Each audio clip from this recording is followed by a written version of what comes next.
Hello, good morning friend. দেখো সকাল সকাল আজকে আমি একটা ব্রেকফাস্ট বানাচ্ছি নতুন স্টাইলে। সেটা হচ্ছে তোমার সিমুই দিয়ে আমি আজকে নুডলস বানাবো। তো কেমন করে বানাবো সেটাই আমি দেখাবো। এখানে আমি সব ভেজিটেবল নিয়ে নিয়েছি। ক্যাপসিকাম আছে, গাজর আছে, বিনস আছে, পেঁয়াজ আছে, লঙ্কা আছে, এখানে একটু জিঞ্জার গার্লিক আছে যেটাকে কুচি করে নিয়েছি। এখানে দেখো লবণ, এখানে হলুদ, এখানে একটু ধনেপাতা, আর কড়াইতে তেল দিয়েছি। আর ইয়েটাকে কি বলছে, সিমুইটাকে একটু জাস্ট ফ্রাই করে নিয়েছি। এবার আমি দেখাবো যে কেমন করে আমি বানাচ্ছি।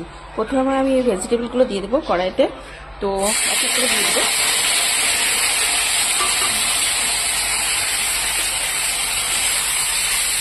এবার একটু নাড়াচাড়া করে সেটাকে একটু ঢেকে দেবো।